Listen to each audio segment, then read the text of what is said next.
Assalamualaikum warahmatullahi wabarakatuh. Alhamdulillahirabbil alamin. Wa bihi nasta'in ala umurid dunya waddin. Assalatu wassalamu ala sayyidina Muhammadin wa ala alihi wa sahbihi ajmain. Amma ba'du.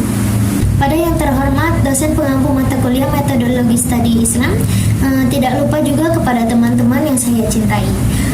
Pertama-tama dan yang paling utama, marilah kita panjatkan kehadirat ilahi Rabbi yang telah memberikan nikmatnya kepada kita, baik nikmat iman, nikmat Islam, dan nikmat sehat badan.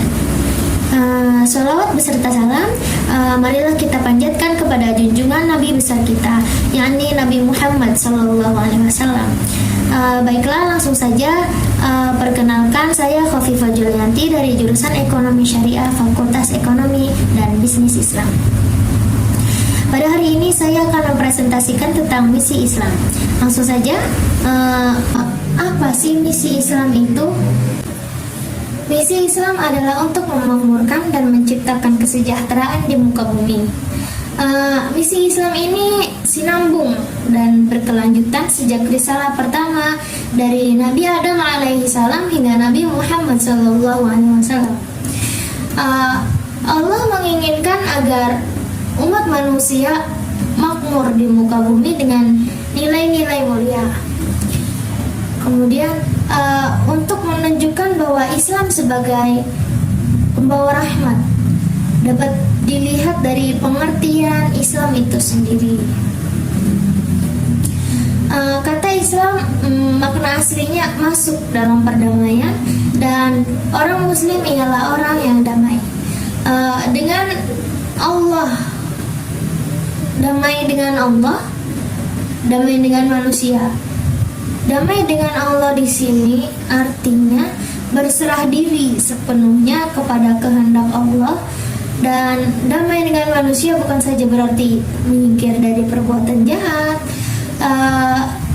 menyingkir dari perbuatan yang sewenang-wenang, tapi juga berbuat baik kepada sesama, agar berbuat baik kepada sesama. Dua pengertian ini dinyatakan dalam Al-Quran sebagai inti agama Islam yang sebenar-benarnya. Al-Quran menyatakan sebagai berikut: Bismillahirrahmanirrahim. Bala man aslama wajhahu lillahi wa huwa muhsinun falahu ajruhu 'inda rabbih wala khaufun 'alaihim wala hum yahzanun. Artinya, tidak demikian. Bahkan barang siapa yang menyerahkan diri kepada Allah sedang ia berbuat kebajikan, maka baginya pahala pada sisi Tuhannya, dan tidak ada kekhawatiran terhadap mereka, dan tidak pula mereka bersedih hati. Quran Surat Al-Baqarah ayat 112. Berikut ini penjabaran dari misi Islam. Yang pertama ada tauhid. Tauhid atau mengesahkan Allah. Tauhid ini adalah dasar utama ajaran Islam, karena dari tauhid seluruh uraian dan ajaran agama bersumber. Tauhid sebagai pangkal utama menyatukan keyakinan umat dan panduan seluruh tindakan dan perilaku umat. Tauhid ini berasal dari bahasa Arab, dari kata wahada yuwahidu wahdan, yang artinya mengesahkan. Mengesahkan di sini tidak hanya dengan lisan, namun dengan perbuatan. Contohnya keyakinan akan Allah yang Maha Esa dan Maha Mengetahui akan memandu kita atau memantau kita untuk selalu berperilaku baik dan senantiasa sadar akan Allah dan segala ketetapannya atau kekuasaannya. Kita perhatikan bahwa Nabi Muhammad SAW dalam sabdanya seringkali mengaitkan iman dengan perilaku. Misalnya, praktik beriman kepada Allah dan hari akhir dikaitkan dengan perilaku memuliakan tamu. Maknanya, iman dan tauhid tidaklah sempurna jika belum dituangkan ke dalam perbuatan sehari-hari. Lebih-lebih kalau kalau digunakan untuk kepentingan tertentu, bukan sekedar mazhar atau formalisme belaka, namun harus substansi di atas bentuk. Dalam keseharian kita harus mengutamakan Allah di atas segalanya. Hatinya terkait dengan Allah.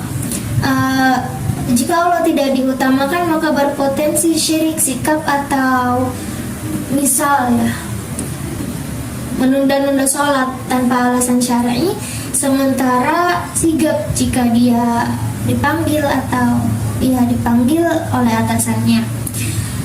Kemudian memurnikan tauhid dari perilaku syirik adalah sesuatu yang sangat penting, karena kesyirikan hanya berdampak pada pengawuran akal.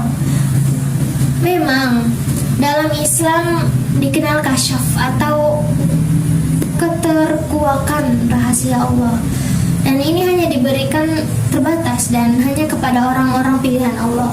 Itu pun hanya sebagian kecil dari rahasia Allah dan sifatnya simpul dan tanda. Yang kedua, menegakkan nilai-nilai ibadah yang bermuara pada pengabdian total kepada Allah. Nilai-nilai ibadah bukan semata nilai ketuhanan, namun juga nilai kemanusiaan. Contohnya, ketika kita mengimami sholat, Nabi Muhammad SAW apabila akan mengimami sholat, beliau selalu melihat keadaan makmumnya supaya panjang bacaannya ini bisa disesuaikan, atau nilai ibadah ke atas dalam sholat bersamaan dengan nilai kemanusiaan, atau mau memahami dan mengerti manusia. Jika ibadah manusia tidak memunculkan nilai kemanusiaan, maka pemahaman ibadahnya masih jauh dari sempurna. Malahan itu berpotensi adanya kejumawaan diri dalam beribadah. Pada saat yang bersamaan, pengabdian total kepada Allah bermakna bahwa semua tindakan lain yang sifatnya pengabdian adalah relatif dan harus diarahkan kepada pengabdian kepada Allah, atau misalnya patuh dan mengabdi kepada orang tua atau kepada pasangan, harus dibatasi pada hal-hal yang dibolehkan oleh Allah Subhanahu wa Ta'ala. Totalitas beribadah kepada Allah harus diyakini akan selaras dengan totalitas Allah kepada kita sebagai hambanya. Tentu dalam sudut pandang Allah yang Maha mengetahui apa yang baik untuk hambanya. Totalitas beribadah juga harus memberi dampak positif bagi masyarakat. Maka dari itu, Islam memandang ibadah baik yang bersifat kolektif dan memberi dampak banyak itu lebih baik, atau tersirat dalam surat Al-Fatihah ayat 5. Iyyaka na'budu wa iyyaka nasta'in, yang artinya hanya kepada Engkau kami menyembah dan hanya kepada Engkau kami mohon pertolongan. Redaksi yang digunakan adalah kami, yang mengisyaratkan kolektivitas. Yang ketiga, mengimplementasikan nilai-nilai akhlak sebagai tujuan utama diturunkannya risalah Nabi SAW.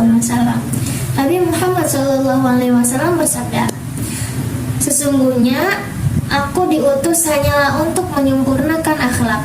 Maka dari itu, iman dan ibadah harus membawa kepada akhlak yang mulia. Ibaratnya, iman dan ibadah ini sebagai jalan menuju tujuan akhir kita, yaitu akhlak. Tujuan akhir kita yaitu akhlak. Bahkan seluruh pujian Allah kepada Nabi Muhammad SAW terkait dengan akhlaknya yang mulia. Bukan soal ketekunan beliau dalam beribadah ataupun perilaku lainnya. Nah, oleh karenanya, sekali lagi, Islam mengutamakan substansi dan esensi, bukan sekedar simbol dan formalisme ibadah. Jangan pernah menganggap orang yang lama di kantor dan tidak sering ke masjid itu bukan orang baik. Boleh jadi atau bisa jadi di dalam kesehariannya di kantor ini ia rajin beribadah, ia rajin sholat dan memancarkan akhlak yang mulia. Kemudian yang keempat, ada memakmurkan bumi melalui nilai-nilai tauhid, ibadah, dan akhlak. Misi ini diposisikan sebagai sarana menyalurkan nilai-nilai agama untuk menjadikan manusia sebagai khalifah di muka bumi. Untuk memakmurkan bumi ini maka harus punya ilmu, baik itu ilmu agama maupun sains. Orang yang berilmu, baik agamawan ataupun ilmuwan, mereka ini sama-sama dihargai dalam Islam sebagai ulama, asalkan memenuhi syarat keilmuan dan bertakwa kepada Allah Subhanahu wa taala. Jangan mendikotomikan ilmu agama dengan sains. Tanpa sains kita tidak bisa memakmurkan bumi. Sains ini kita gunakan untuk mengikuti dan memahami sunnatullah di alam raya ini, di muka bumi ini, agar kita dapat memetik manfaat yang ada di dalam semesta ini, baik manfaat dunia maupun manfaat di akhirat. Pada saat yang bersamaan ini ada pula ketetapan Allah atau inayatullah. Jadi, maka dari itu kita harus berusaha dengan ilmu yang kita miliki dengan penghambaan sepenuhnya kepada Allah lewat doa dan ibadah lainnya. Benar bahwa Allah dan ketetapannya dapat membuat hal-hal yang ada di luar, dapat membuat hal-hal yang di luar nalar, seperti Nabi Musa membelah lautan atau mukjizat lainnya pada para nabi. Namun itu insidental dan tidak terus-menerus. Sisanya adalah berikhtiar dengan ilmu atau menuruti sunnatullah. Misi utama ajaran Islam adalah membawa rahmat bagi seluruh umat manusia dengan cara menata aspek kehidupan sosial, ekonomi, politik, hukum, pendidikan, dan sebagainya. Misi dari ajaran Islam sendiri adalah untuk tegaknya nilai-nilai kemanusiaan, menyelamatkan umat manusia dari kehancuran. Sebelum Islam datang ke dunia ini, telah terdapat sejumlah agama yang dianut oleh umat Islam, oleh umat manusia. Islam adalah agama yang terakhir di antara agama besar di dunia yang semuanya merupakan kekuatan raksasa. Semua agama ini kekuatan raksasa yang menggerakkan revolusi dunia, kemudian mengubah nasib sekalian bangsa. Selain itu, Islam bukan saja agama yang terakhir, melainkan agama yang melengkapi segala-galanya, yang mencangkup sekalian agama yang datang sebelumnya. Posisi Islam di antara agama-agama besar di dunia dapat pula dilihat dari ciri khas agama Islam yang memberinya kedudukan istimewa di antara sekalian banyaknya agama pada saat itu. Sekarang juga, selain menjadi agama yang terakhir dan yang meliputi semuanya, Islam adalah pernyataan kehendak ilahi yang sempurna. Agama Islam juga memiliki tugas besar, yaitu yang pertama, mendatangkan perdamaian dunia dengan membentuk persaudaraan di antara sekalian banyaknya agama di dunia. Kemudian yang kedua, menghimpun segala kebenaran yang termuat dalam agama yang telah ada sebelumnya. Kemudian yang ketiga, memperbaiki kesalahan-kesalahan yang diperbuat oleh para penganut agama sebelumnya, yang kemudian dimasukkan ke dalam agamanya ini. Kemudian yang keempat, mengerjakan kebenaran abadi yang sebelumnya tak pernah diajarkan. Berhubung keadaan bangsa atau umat pada waktu itu masih dalam tahap permulaan dari tingkat perkembangan mereka, dan yang terakhir ialah memenuhi segala kebutuhan moral dan rohani bagi umat manusia yang selalu bergerak maju. Baik, cukup sekian dari saya, kurang dan lebihnya saya mohon maaf. Sebelum saya akhiri, jangan lupa untuk share postingan ini kepada teman-teman sekalian agar ilmu kita bermanfaat, dan jangan lupa juga untuk like, komen, dan subscribe. Baik, saya akhiri. Wal afu minkum. Wassalamualaikum warahmatullahi wabarakatuh.